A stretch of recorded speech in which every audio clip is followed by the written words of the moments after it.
కేసీఆర్ ఆ రోజు మాట్లాడినరు. 2918 రావాలని కేసీఆర్ అడిగితే రేవంత్ రెడ్డి 1000 చాలు, ఇక చంద్రబాబును మొత్తం తీసుకుపో అన్నాడు. ఎప్పుడైతే ఈ విషయాలు నేను బయట పెట్టినో తన అజ్ఞానాన్ని గ్రహించి నాలుక ఖర్చుకొని రేవంత్ రెడ్డి ఇప్పుడు నిన్నేం మాట్లాడతాడు అంటే, లేలే వరద జలాల్లో మా వాటా ఉన్నది, అందులో కూడా మేము మాకు ఇయ్యాలి కదా నువ్వు అని ఎప్పుడు మాట్లాడిండు. ఆయన అజ్ఞానాన్ని మేము బయట పెట్టి, అయ్యా కేసీఆర్ 918 అడిగిండు, నువ్వు 1000 అడిగినావు, ఇది తెలంగాణకు అన్యాయం అని చెప్పి నేను డాక్యుమెంట్లు బయట పెడితే ఆయన అజ్ఞానాన్ని సవరించుకునే ప్రయత్నం చేసిండు. కృష్ణాలో కూడా ఏమంటాడు, 500 చాలని రేవంత్ రెడ్డి అన్నాడు. ఉత్తమ్ కుమార్ రెడ్డి నిన్న మాట్లాడినప్పుడు ఏమన్నాడో చూడండి. నిన్న పీపీటీలో ఉత్తమ్ కుమార్ రెడ్డి ఏమంటాడు, 573 టీఎంసీల కోసం ట్రిబ్యునల్ ముందు మా న్యాయవాదులు వీరోచిత పోరాటం చేస్తుండ్రు అన్నాడు. నేను రేవంత్ రెడ్డి అజ్ఞాని అనుకున్నా గానీ ఉత్తమ్ కుమార్ రెడ్డి కూడా ఇంత పైలట్ చదువుకున్నాడువి, కనీసం 20 నెలలైంది నువ్వు నీళ్ల మంత్రి అయి, అది కూడా అవగాహన తెచ్చుకోకపోతే నేను బాధపడతా ఉన్నా, చింతిస్తా ఉన్నా. ఎందుకు ఈ మాట అంటున్నా అంటే, ట్రిబ్యునల్ ముందు మన అడ్వకేట్లు 763 టీఎంసీలకు వాదనలు వినిపిస్తున్నారు. తెలంగాణ హక్కు 763 టీఎంసీలని ట్రిబ్యునల్ ముందు కృష్ణానది హక్కుల కోసం మన న్యాయవాదులు, మన ఇరిగేషన్ శాఖ పోరాటం చేస్తే 500 చాలని ముఖ్యమంత్రి అంటాడు, 573 చాలని నీళ్ల మంత్రి అంటాడు. మీరు అసలు ఏం మాట్లాడుతున్నారు అంటే, మీ మాటలు ఈ రాష్ట్ర ప్రయోజనాలకు గొడ్డలి పెట్టు, నష్టం జరుగుతాయి ఈ రాష్ట్రానికి, అన్యాయం చేస్తా ఉన్నారు ఈ రాష్ట్రానికి. ఏంది మీరు అసలు చంద్రబాబు నాయుడు చెప్పినట్టు పని చేస్తుండ్రా, ఈ రాష్ట్రం కోసం పని చేస్తుండ్రా? 500 చాలు, 573 చాలు అనేటువంటి మాటలు అజ్ఞానంతో కూడినటువంటి మాటలు. మన న్యాయవాదులు 763 టీఎంసీల కోసం పోరాటం చేస్తున్నారు. ఇంకోసారి అజ్ఞానాన్ని వీడండి, బాగా చదువుకొని డిపార్ట్మెంట్ తో మాట్లాడి మీరు మాట్లాడండి. ఎందుకంటే మొన్న ఏమైంది, బేసిన్ల గురించి తెలియని ముఖ్యమంత్రి అని ఆయన రాష్ట్రం పరువు తీసిండు. నీ పరువు పోతే పోయింది కానీ తెలంగాణ ముఖ్యమంత్రికి దేవాదులే ఏ బేసిన్లో ఉందో తెలియదు, బంకచెర్ల యాడుందో తెలియదు అంటే ఇది నీ గౌరవం పోయినట్టు కాదు. మా బాధ ఏంటంటే తెలంగాణ జాతి గౌరవం పోతుందని మేము బాధపడతా ఉన్నాం.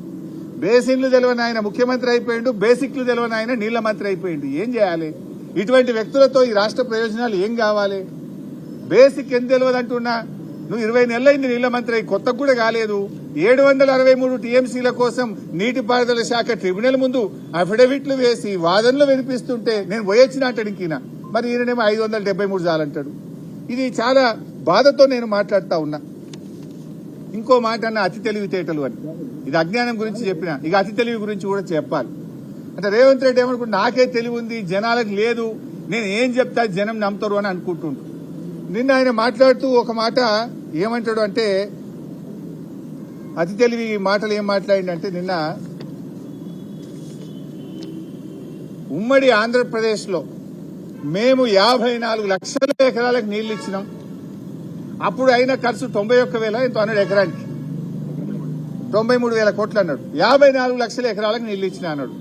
ఎంత బాధ కలుగుతుందంటే, ఆ 54 లక్షలు ఏం కలిపిండో తెలుసావే? రేవంత్ రెడ్డి తాత పుట్టక ముందు గట్టిని కూడా కలుపుకున్నాడు. నాయన కాదు, రేవంత్ రెడ్డి కాదు, ఆయన పుట్టక ముందు, ఆయన నాయన పుట్టక ముందు, ఆయన తాత పుట్టక ముందు, ఆయన ముత్తాత పుట్టక ముందు కట్టిన ప్రాజెక్టులు కూడా కలుపుకున్నాడు. ఏంటిది? 400 ఏండ్ల కింద కాకతీయ రెడ్డి రాజులు కట్టించిన చెరువులు కూడా ఉమ్మడి కాంగ్రెస్ పార్టీ చేసిందట ఉమ్మడి ఆంధ్రప్రదేశ్ లో. మన నిజాం నవాబు కట్టిన నిజాం ప్రాజెక్టులు, నిజాం కాలంలో కట్టిన ప్రాజెక్టులు కూడా మేమే కట్టినాం మా కాంగ్రెస్ హయాంలో అని అలా కలుపుకున్నాడు. వాస్తవానికి గోదావరి మీద నిజాం సాగర్ 2,31,000 ఎకరాలు, గణపురం, అప్పర్ మానేరు, పోచంపాడు ప్రాజెక్టు, లక్నవరము, శనిగేరము, ఇట్లా ఎన్నో ప్రాజెక్టులు గోదావరి మీద ఉమ్మడి ఆంధ్రప్రదేశ్ లో ఆనాటి కాకతీయుల కాలంలో కట్టినవి, నిజాం కాలంలో కట్టినటువంటి ఉన్నాయి. కృష్ణానది మీద ఆర్డీఎస్ 87,000 ఎకరాలకు నీళ్లు ఇచ్చే ఆర్డీఎస్, వైరా, పాలేరు, పాకాల, దిండి, కోయిల్ సాగరు, ఆసిఫ్ నహర్, ఇలాంటి ఎన్నో ప్రాజెక్టులు కృష్ణానది మీద దేశానికి స్వాతంత్రం రాకముందు కట్టినాయి. ఇవన్నీ కూడా మేమే కట్టినాం కాంగ్రెస్ వాళ్ళం అంటాడు ఆయన. అంటే ఇది అతి తెలివి కాదా? ఇట్లా మీరు చూసినట్టయితే 16 లక్షల ఎకరాలు ఆంధ్రప్రదేశ్ రాష్ట్రం ఏర్పడక ముందే 16 లక్షల ఎకరాలు మరి కాకతీయుల కాలంలో, నిజాం కాలంలో తెలంగాణకు నీటిపారుదల సౌకర్యం ఏర్పడ్డది. ఈ 16 లక్షల్ని కూడా కలుపుకొని 54 లక్షలకు ఇచ్చిన అని చెప్పి రేవంత్ రెడ్డి గారు నిన్న పచ్చి అబద్దం మాట్లాడిండు. ఒకటి. రెండోది ఏమంటాడు, ఆ 54 లక్షల్లో ఈ 16 తీసేస్తే మనకు ఉండేది 42 లక్షలు. 40 అయితే ఎంత 38. ఈ 16 తీస్తే 38. ఆ 38 లక్షల్లో ఏముంటది బైసాబ్? అందులో ఎస్ఆర్ఎస్పీ స్టేజ్ 2 కాలువ తవ్వింది తప్ప సుక్క వారది. ఇట్లా అనేక ప్రాజెక్టులు ఉన్నాయి. చెరువుల పారకమే లేదు. తెలంగాణలో చెరువులు అప్పుడు రాష్ట్రం ఏర్పడిన నాడు ఏంది, మిషన్ కాకతీయ పెట్టక ముందు 25 లక్షల ఎకరాలు చెరువుల కింద బారేది ఉంటే 8 లక్షలకు పడిపోయింది. అంటే నామకే వాస్తే ప్రాజెక్టులు. అయినా ఇంకోటి, 1956లో మన రాష్ట్ర బడ్జెట్ ఎంత తెలుసా బైసాబ్? 19 కోట్లు. ఆ రోజు రాష్ట్ర బడ్జెట్ 19 కోట్లు. ఆ రోజు మరి వాల్యూ ఆఫ్ స్టీల్ ఎంత, సిమెంట్ ఎంత? అసలు ఆ డబ్బును ఈ డబ్బుతో కంపేర్ చేయొచ్చా? ఆ రోజు నేను రూపీ యొక్క వాల్యుయేషన్ చూస్తే ఆనాటి 100 రూపాయలు